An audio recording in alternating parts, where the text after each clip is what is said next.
بسم الله الرحمن الرحيم الحمد لله والصلاة والسلام على رسول الله وعلى آله وصحبه أجمعين أما بعد. All praise belongs to Allah subhanahu wa ta'ala for granting us the opportunity to start our day with His house. We ask Allah subhanahu wa ta'ala to grant us the khair of this day. And we ask the Almighty Allah to protect us from all types of evil. Ameen ya Rabbil Alameen. Allah subhanahu wa ta'ala has revealed this religion to provide guidance to humanity and to grant them success. And the religion, it belongs to Allah subhanahu wa ta'ala. It's the commodity and the property of Allah Azza wa Jal.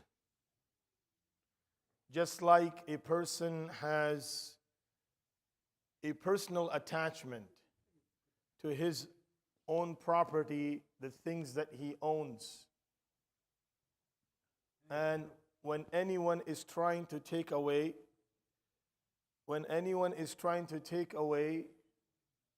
anything that belongs to you, this becomes a threat. This becomes very disturbing act to a person. Similarly, the deen of Allah subhanahu wa ta'ala, it's a personal property of Allah Azza wa Jal. And how do we know that? Because Allah subhanahu wa ta'ala says, إِنَّا نَحْنُ نَزَّلْنَا الذِّكْرَ وَإِنَّا لَهُ لَحَافِظُونَ.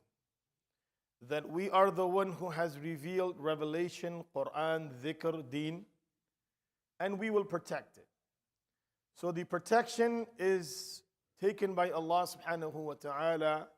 And in the same way, deen belongs to Allah Azza wa Jal. So anyone who tries to do anything, any changes to the religion, this person has attacked and is trying to take away something from the property of Allah subhanahu wa ta'ala. So today's sin that we are going to talk about from the major sins is al-kidhba ala nabi alayhi salatu wassalam. Accusation and sending a lie towards the Prophet sallallahu alaihi wasallam, which is considered to be a major sin. And some of the scholars have mentioned this is called tabdilul adyan, that a person has forsake his religion and he has come out from the fold of Islam the minute the person has done this deliberately. And there are two components to this: tahlilu haramin wa tahrimu halalin. That's something that Nabi sallallahu alayhi wasallam forbid and did not say. You add and you say that Nabi sallallahu alayhi wasallam has said this. Or something that Nabi sallallahu alayhi wasallam said and then you said, no, he didn't say this. Or this hadith is wrong. It's mawdu'. You have an authentic narration and the person says, no, this hadith is mawdu'. This is a fabricated narration. And when you say that to an authentic narration, this is same thing as making a fabricated narration. So there is two components to takdhib ala nabi or kidhb ala nabi. Number one is to add something that Nabi sallallahu alayhi wasallam never said, or to subtract something from which the Prophet sallallahu alayhi wasallam has said.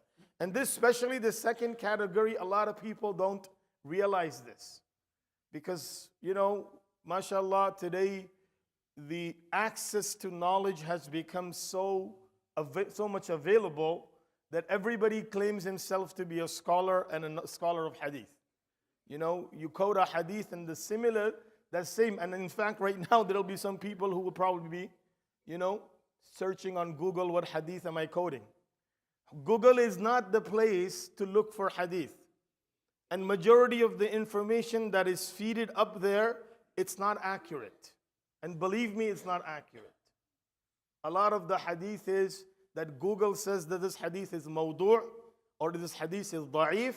That is not accurate.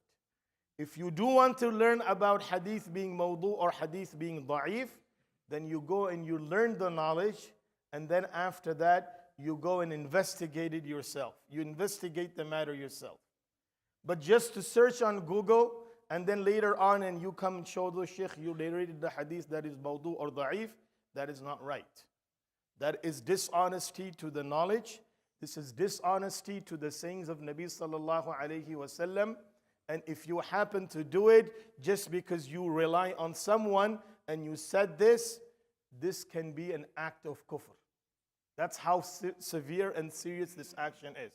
This is why this action has been considered as part of a major sin. The Prophet sallallahu alaihi wasallam said, "Laysa kithbun alayya ka kithbi ahadikum." That you're lying to me, it's not the same as lying amongst yourself. Man kathaba alayya muta'ammidan فليتبوأ مقعده من النار أخرجه البخاري ومسلم وأصحاب السنن وأحمد.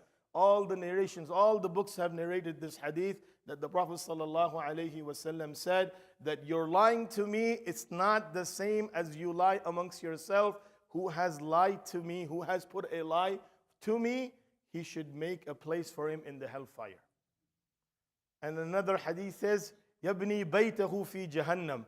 He is constructing a house for him in the hellfire. His purchase of property in the hellfire, and he's constructing a house for him in the hellfire.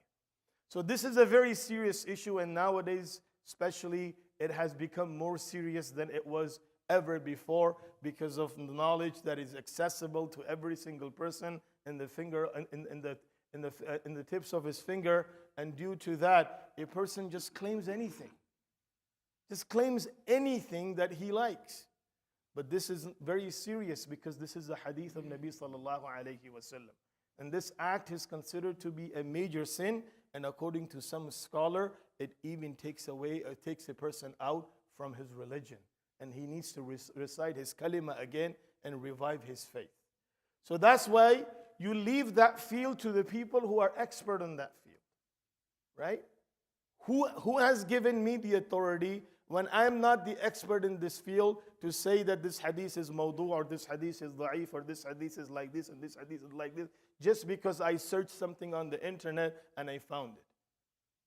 That doesn't give me any authority. It's like you are going and you are, operating on a patient and, just by looking at Google and YouTube video. Would anybody trust you with that? You come to a person and you say, I have this disease or I have this situation. Could you operate on me? Okay, he puts you on the operating table and then he's got a big screen playing YouTube video how to operate. Would anybody trust this physician? No. So how can you trust someone who is just getting his knowledge from YouTube video or Google or somewhere else, and then he's claiming this hadith is like this and that hadith is like this? Remember, both of these categories have been mentioned. The one who deletes something that the Prophet ﷺ said, or the one who adds something which the Prophet ﷺ never said, both of them are in the same category, and that is the category of al-kidhb ala nabi sallallahu alayhi wa sallam. We ask Allah subhanahu wa ta'ala to protect us, our faith, and we ask Allah subhanahu wa ta'ala to make us among those who are following the orders of Allah and the sunnah of His Habib sallallahu alayhi wa sallam. Ameen ya Rabb. آمين يا رب العالمين. جزاكم الله خيرا. سبحان الله وبحمده. سبحانك اللهم وبحمدك. ونشهد أن لا إله إلا أنت نستغفرك ونتوب إليك.